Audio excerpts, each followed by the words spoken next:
You're standing on a beach, watching wave after wave roll in. The ocean stretches endlessly in front of you. Then it starts raining. Not just a little. Imagine days, weeks, even months of rain. At the same time, thousands of rivers around the world are constantly pouring water into that same ocean, every second of every day. And yet, the sea level doesn't suddenly rise and flood everything. Why doesn't the ocean overflow? Before we dive in, take a second to like the video and subscribe, because questions like this seem simple, but the answers usually change the way you see the world. But here's the surprising truth. The ocean is not just filling up, it's constantly balancing itself. And most people never notice this, because we tend to think of the ocean like a giant container. Water goes in, so it should keep rising. But that mental model is incomplete. The ocean isn't a bucket. It's part of a massive, dynamic system, one that is always moving, always cycling, always redistributing water across the entire planet. And this is where things start to get interesting. Every drop of rain you see falling into the ocean doesn't stay there forever. In fact, huge amounts of ocean water are constantly leaving, invisibly, through evaporation. Here's what surprises most people. The ocean is losing water almost as fast as it gains it. When the sun heats the surface of the ocean, water turns into vapor and rises into the atmosphere. This happens across vast areas all the time, especially in warmer regions. And the scale is enormous. We're not talking about puddles drying up. We're talking about trillions of liters of water lifting into the sky every single day. That vapor forms clouds. Those clouds travel across the planet, and eventually that same water falls back down as rain, sometimes over the ocean again, but very often over land. And that's where rivers come in, because rivers are not just adding water to the ocean, they're returning it. Water evaporates from the ocean, becomes clouds, rains over land, flows through rivers, goes back to the ocean. A loop, a continuous cycle. This is where most people get confused. They see rivers as a one-way input, but in reality, rivers are part of a closed system. They don't create new water, they move it. And once you see that, the question shifts. It's no longer why doesn't the ocean overflow? It becomes how does this balance stay so stable? Because if anything in this system were off, even slightly, things could look very different. Imagine if evaporation slowed down significantly. Water would keep entering the ocean through rain and rivers, but less would leave. Sea levels would rise. Or imagine the opposite. If evaporation increased too much, more water would leave the ocean than return. Sea levels would drop. So what keeps it all in check? Energy, specifically energy from the sun. The sun drives evaporation, the atmosphere distributes moisture, gravity pulls water back down as rain, and the shape of the earth, its continents, mountains, and temperature differences determines where that water goes next. It's a global system, constantly adjusting itself. Not perfectly, but continuously. And here's something even more surprising.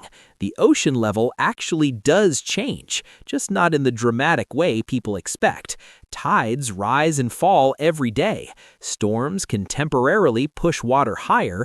Melting ice and climate changes can slowly increase sea levels over time. But these changes happen within a system that's always trying to rebalance, always correcting, always moving toward equilibrium. So when you look at the ocean and wonder why it doesn't overflow, you're really looking at one of the most stable and complex systems on Earth, a system where water is never still, never truly stored, only moving, transforming, circulating. And once you understand that, the ocean stops feeling like a container and starts feeling like a living process, one that connects the sky, the land, and the sea in a continuous loop.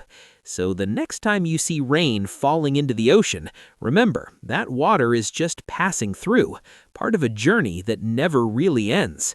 If this made you see the ocean differently, take a second to like the video, share it with someone who's curious about the world, and subscribe for more explanations like this, because sometimes the simplest things hide the most misunderstood truths.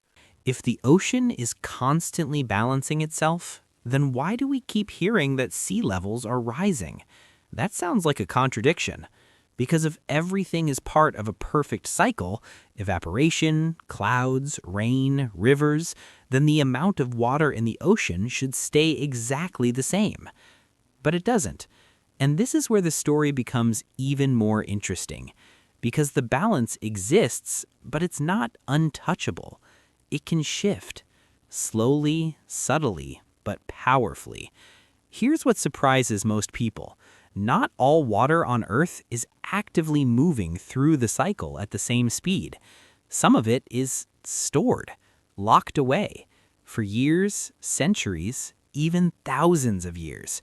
Think about glaciers and ice caps.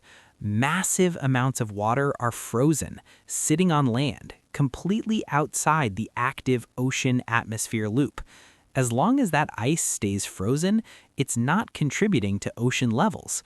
But the moment it melts, that water enters the system. And unlike rain or rivers, which are part of the cycle, this is new water being added to the ocean. This is where most people get confused. They assume all water is already accounted for in the cycle. But frozen water on land is like a reserve, a hidden storage.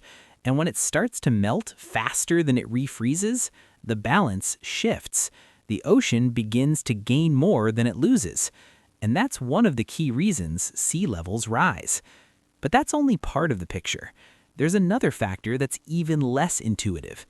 Water expands, not metaphorically, physically. When water heats up, its molecules move more and spread out slightly. That means the same amount of water takes up more space. So without adding a single drop, the ocean can rise. This is called thermal expansion, and it's happening constantly, especially as global temperatures increase. So now you have two forces acting together. More water entering the ocean from melting ice, and existing water taking up more space as it warms. And suddenly, that stable system we talked about earlier starts to tilt. But here's the key detail most people miss. This doesn't happen overnight. The ocean is enormous. It takes time for changes to become noticeable, which is why standing on a beach, everything can look exactly the same. Calm, endless, unchanged, even while subtle shifts are happening on a global scale. This is where perception can be misleading, because our brains are wired to notice sudden changes, not slow ones. If the ocean rose 1 meter overnight, it would be obvious, but a few millimeters per year? Almost invisible. Until, over decades, it adds up, and then the effects begin to show. Coastlines slowly shifting, storm surges reaching further inland, low-lying areas becoming more vulnerable, not because the ocean suddenly overflowed, but because the balance quietly changed. And this brings us back to the original question. Why doesn't the ocean overflow? The answer is, under normal conditions, it doesn't need to, because the Earth has a system that keeps water moving, redistributing, and balancing itself across oceans, land, and atmosphere. But that system depends on conditions staying relatively stable. When those conditions shift, the balance shifts too. And that's the deeper insight. The ocean isn't static, it's responsive, sensitive to energy, temperature, and changes across the planet. So the next time you look at the sea, remember this. What you're seeing is not just water sitting in one place. It's part of a global system, one that's constantly adjusting, constantly moving, constantly trying to stay in balance. And even small changes in that system can reshape the world over time. If this opened your perspective, take a moment to like the video, share it with someone who's always asking why, and subscribe for more simple explanations that reveal what's really going on beneath the surface. Because sometimes the simplest things hide the most misunderstood truths.